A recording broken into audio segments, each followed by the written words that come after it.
Sejam bem-vindos a mais essa oração da manhã, onde eu vou fazer o meu devocional aqui junto com vocês. E conforme o papai for falando comigo na palavra, eu vou repassando para vocês, tá certo? Não acredito em coincidências, você parou nesse vídeo com certeza porque tem propósito.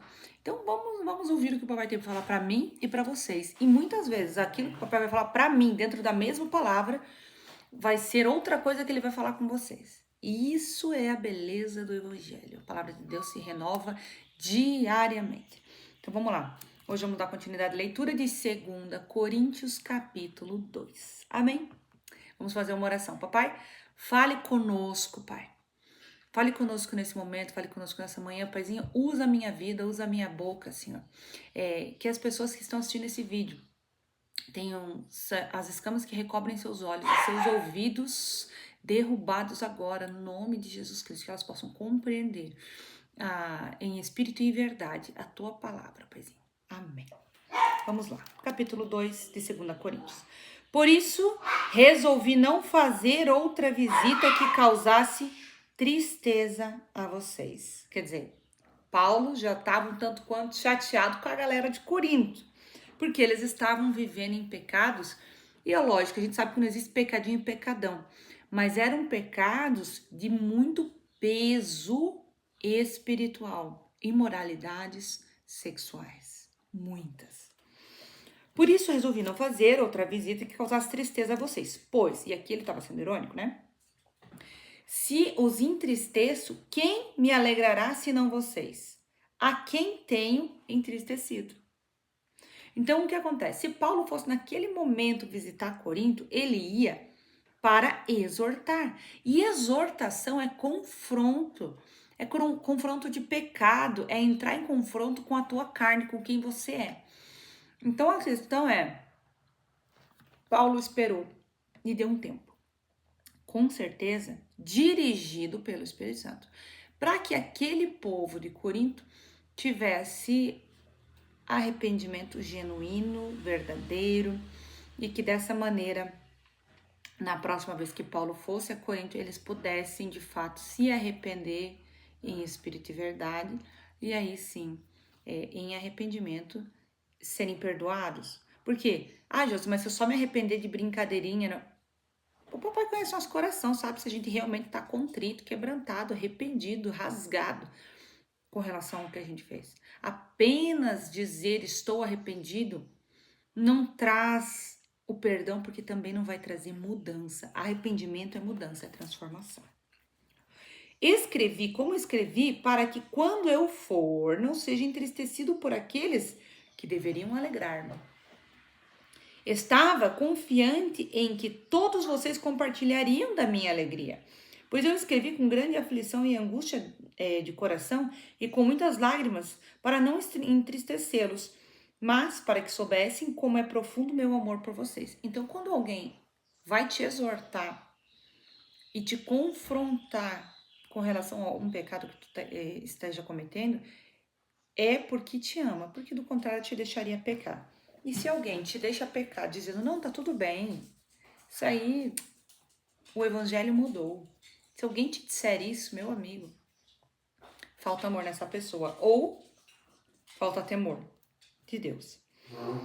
Se um de vocês tem causado tristeza, não a tem causado apenas a mim, mas também em parte para eu não ser demasiadamente severo com todos. A punição que foi imposta pela maioria é suficiente. Agora, ao contrário, vocês devem perdoar-lhe e consolá-lo para que ele não seja dominado por excessiva tristeza. Portanto, eu recomendo que reafirmem o amor que por ele têm. Eu escrevi com o propósito de saber se vocês seriam aprovados, isto é, se seriam obedientes em tudo. Se vocês perdoarem a alguém, eu também perdoo. E aquilo que perdoei, se é que havia alguma coisa a perdoar, perdoei na presença de Cristo por amor a vocês, a fim de que Satanás não tivesse vantagem sobre nós, pois não ignoramos as suas intenções. Prestem atenção, eu vou ler de novo e aí eu vou explicar. se vocês perdoam a alguém, eu também perdoo. E aquilo que perdoei, se é que havia alguma coisa para perdoar, perdoei na presença de Cristo por amor a vocês. E por quê? A fim de que Satanás não tivesse vantagem sobre nós, pois não ignoramos as suas intenções. Há um outro versículo nos evangelhos que fala sobre a pessoa que devia ao rei, o servo que devia ao rei, e o rei perdoa a sua dívida. E era uma grande dívida. Só que esse mesmo servo encontra outro conservo e não perdoa-lhe a dívida que ele tinha para com ele, sendo que ele acabou de ser perdoado pelo rei de uma grande dívida. Então o rei manda chamar o servo que ele tinha perdoado e dito que agora ele o entregaria aos atormentadores. Vocês conseguem fazer uma correlação do que isso significa com Satanás? Quer dizer assim, nosso rei perdoou grande dívida em nós. E aí algo acontece onde a gente não consegue perdoar o irmão. Ou algo que a gente não quer perdoar o irmão. E aí o nosso rei diz, não quero perdoar, tudo bem, mas terei de entregá-lo aos atormentadores. Quem são os atormentadores? As trevas. E aqui Paulo reafirma isso. E se vocês perdoarem, eu vou perdoar também. Tudo temos que perdoar. Isso não quer dizer que eu tenho que voltar a conviver com aquela pessoa, que eu tenho que voltar a ter a mesma intimidade com a pessoa. Mas precisamos perdoar. Mas eu não consigo, então ore a Deus para que você consiga. Porque em Cristo tudo lhe é possível. Principalmente ao que Jesus nos mandou fazer, é ordem. Nós temos que perdoar. Ele não disse volte a conviver, ele não disse volte a ter a vida que tinha antes com essa pessoa, mas ele nos ordenou a perdoar. Porque isso é uma chave profética. Porque temos que perdoar. Porque a falta de perdão é uma porta para Satanás entrar na nossa vida e nos tocar.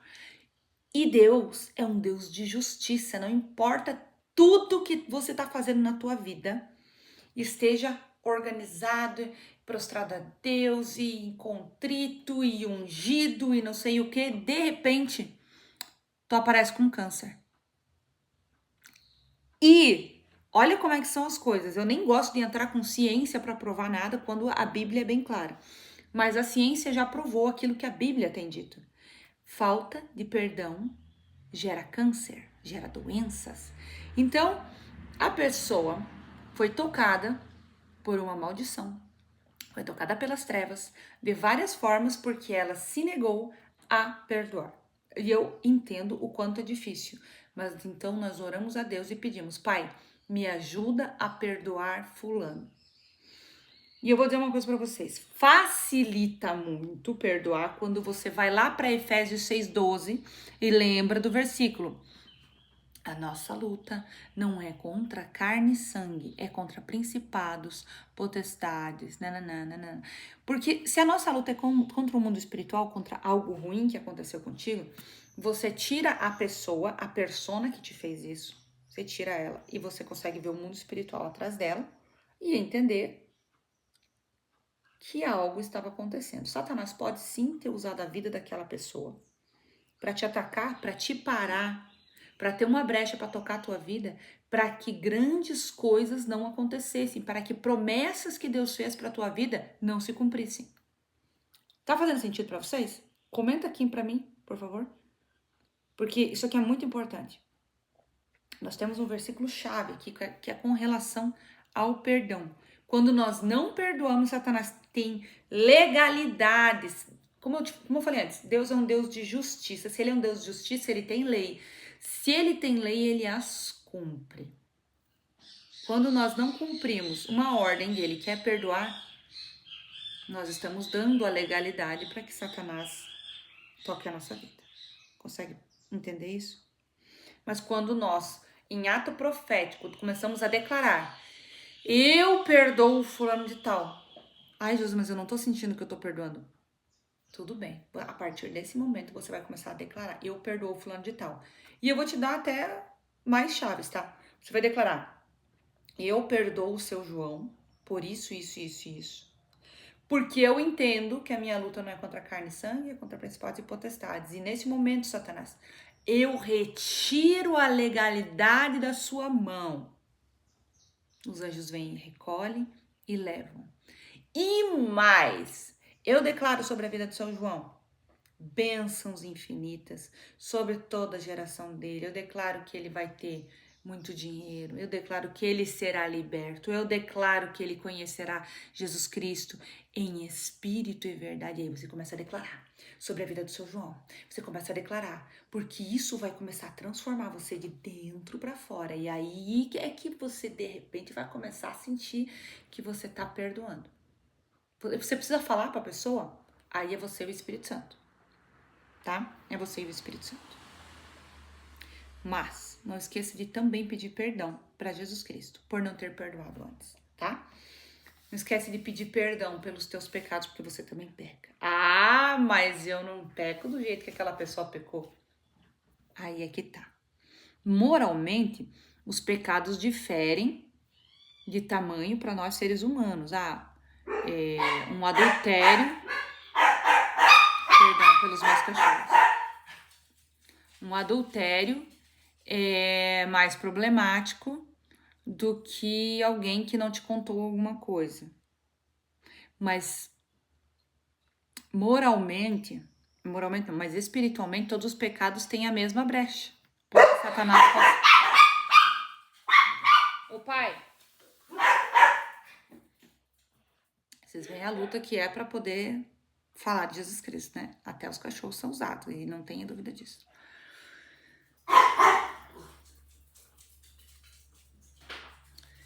Então, moralmente, nós seres humanos fazemos essa diferença de pecadinho e pecadão, mas espiritualmente não há diferença, pessoal. Espiritualmente foi aberta uma porta. E uma vez que você abre essa porta, você precisa fechar, tá certo? E como a gente fecha? Precisa ter um ato profético nosso. Nós precisamos ir de encontro a essa porta e fechar. Então, quando alguém te fez algo, você vai fazer isso, vai fazer essas orações, vai declarar perdão para a pessoa e vai declarar bênção sobre a pessoa também, porque isso tira totalmente a legalidade de Satanás. Existe uma frase que diz: Satanás não pode operar no campo da graça. Quando você não amaldiçoa aquilo que te fez mal e você abençoa aquilo que te fez mal, Satanás não pode mais operar. E eu tenho até, inclusive, um testemunho com relação a isso que foi muito interessante. No início do ano passado, eu estava sem carro, porque eu tinha vendido meu carro e aí eu tinha ido para fora do país, tinha passado 3 meses lá. Resumindo, vamos dizer, foi em missão, e aí eu voltei para casa e eu tava sem carro. Então, até que nós comprássemos outro carro, ia levar uns 3 meses, e o meu pai deixou o Fiat Uno dele, ele tem um carro que é pra economia da família, então é um carro extra. Então, ele me emprestou esse Fiat e ficou comigo. E um dia, eu bati a lateralzinha do carro. Não foi uma grande coisa. Mas, cara, a minha vontade, porque foi numa besteira, foi uma coisa tão boba. Eu bati de uma forma tão boba que eu queria amaldiçoar, sabe? Reclamar. E aí, cara, eu ouvi assim o Espírito Santo, ouvi dentro do meu espírito, o Espírito Santo assim, ó, você vai amaldiçoar? E eu lembrei, Satanás não pode operar no campo da graça. Eu falei, não vou não. E aí eu fui indo brava, eu tava brava, eu sou carne. Eu fui indo pra casa muito brava. E aí eu fui declarando, eu fui dizendo assim, Pai, eu não sei o que tu tens pra mim, mas eu abençoo essa batida. Eu abençoo essa batida porque eu sei que através dessa batida algo maravilhoso vai acontecer. E eu não sei o que é. Eu não sei se alguém vai querer divulgar uma funilaria para fazer a lata do carro. Eu não sei se essa pessoa vai precisar aceitar Jesus. Eu só sei que uma bênção virá através dessa batida. Foi isso que eu declarei. Mas a minha cabeça ia ser assim, alguém ia querer divulgar a própria oficina, ia me dar o conserto do carro e eu ia divulgar essa pessoa, porque eu trabalho com isso, né? Meu trabalho, eu sou influenciadora. E aí passou-se 3 semanas. E o dia que eu deixei na casa do cara pra arrumar, detalhe, esse cara é da minha igreja e ele não faz funilaria pras pessoas. E na hora eu pensei, mas por que ele vai fazer pra mim? Mas amém, vai fazer, eu vou levar lá. Eu parei na frente da casa dele, tá? Só vou voltar um pouquinho para vocês entenderem. Meu marido estava pesquisando que carro nós compraríamos e ele já tinha decidido que carro era. O carro, o ano, a cor cor, tudo. O tipo de câmbio que seria, porque eu queria o automático, mas meu marido queria câmbio manual. Eu parei o carro na frente da casa do Maninho, é o nome do rapaz. Quando eu parei o carro na frente da casa dele, eu falei, Maninho, esse carro aí, tu acredita que é exatamente o carro que meu marido quer comprar? E aí o Maninho olhou pra mim e disse assim, é teu. E aí eu lembrei que o Maninho compra carro batido, reforma e vende. Por isso que ele tem uma funilaria. Por isso que ele faz batidas de carro, ele trabalha com isso, mas ele não faz para as outras pessoas, ele só tem para uso próprio, porque ele compra carro para reformar. E aí eu entendi porque eu tinha batido o carro. Só que eu só pude receber a minha bênção porque eu não amaldiçoei aquela batida. Porque aquela batida seria a bênção do meu carro novo. E aí, nós compramos aquele carro. Era da cor que meu marido queria. Era um ano a mais que meu marido queria até. Era o câmbio manual. Só não tinha o banco de couro que eu queria, mas isso não era uma exigência do meu marido, era uma exigência minha. E quando eu falei pro pai que pela primeira vez eu ia deixar meu marido tomar a decisão de tudo, foi assim que foi. Não tinha nada que eu queria nesse carro. Só as coisas que meu marido queria mesmo. Pra não dizer que não tinha nada, tem uma coisa que eu gosto muito, que é o fato de você não precisar travar o carro. Que você põe a mão, ele abre, e você sai de perto e ele trava sozinho. É só isso. Mas amém, entenderam a questão do perdão e de não amaldiçoar o que está acontecendo contigo? A partir do momento que você entender espiritualmente isso, a tua vida começa a dar uma guinada. Porque nada mais que aconteça de ruim contigo vai ser ruim. Você passa a se abençoar. Aconteceu algo muito ruim. Perdi dinheiro, gente, abençoa. Alguém precisava daquilo. Você começa a andar em espírito. Gente, é imprescindível que um cristão ande em espírito. Não tem como você ser cristão e andar na carne. Não tem como. Você não sente a presença, você não compreende as coisas que acontecem. Quem anda em espírito, vive em espírito. Quem anda na carne, vive na carne, tá? Então vamos dar continuidade. Quando cheguei a Troade para pregar o evangelho de Cristo e vi que o Senhor me havia aberto uma porta, ainda assim não tive sossego em meu espírito, porque não encontrei ali meu irmão Tito. Por isso despedi-me deles e fui para a Macedônia. Mas graças a Deus que sempre nos conduz vitoriosamente em Cristo e por nosso intermédio exala em todo lugar a fragrância do seu conhecimento. Isso para quem anda em espírito. Já tinha acabado de falar isso, gente. Olha só. Ainda assim não tive sossego em meu espírito. Como é que você vai andar na carne e entender as coisas do espírito se você não estiver espiritualmente alimentado? Se alimentem espiritualmente, tá? Quando eu terminar de ler 2 Coríntios capítulo 2, você precisa ir ler na sua casa. É imprescindível que isso aconteça, tá? Porque o papai quer falar contigo. Mas graças a Deus, que sempre nos conduz vitoriosamente em Cristo e por intermédio exala em todo lugar a fragrância do seu conhecimento, porque para Deus somos o aroma de Cristo entre os que estão sendo salvos e os que estão perecendo. Então pense que os que estão perecendo não estão com um aroma agradável, não. Para estes somos cheiro de morte, para aqueles fragrância de vida. Mas quem está capacitado para tanto? Ao contrário de muitos, não negociamos a palavra,